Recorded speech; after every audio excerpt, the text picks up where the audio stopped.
নজরুল তুমি কিছু বলো। হ্যালো দর্শক, আসসালামু আলাইকুম ওয়া রাহমাতুল্লাহি ওয়া বারাকাতুহু।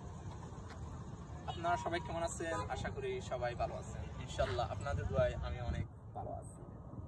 আজকে বহুদিন পর রেলওয়ে স্টেশন হওয়ার পর থেকে পুরা 3-4 মাস পর হবে রেলওয়ে স্টেশনে আসা হয়নি কোনোদিনও।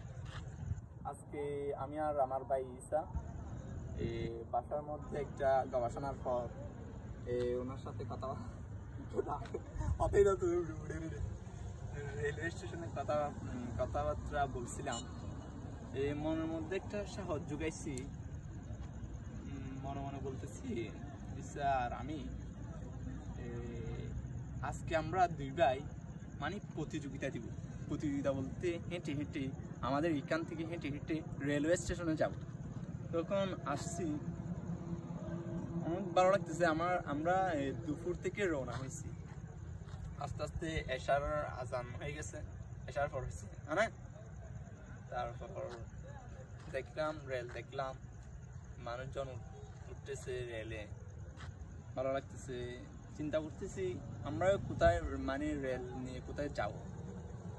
তো ভ্রমণে রেল নিয়ে কোথায় মানে ভ্রমণে যাব, হয়তো চিটাং, ঢাকা। আমাদের ইচ্ছা আছে, ইনশাল্লাহ আমাদের আশা পূরণ হবে। আপনারা সবাই দোয়া করবেন আমাদের।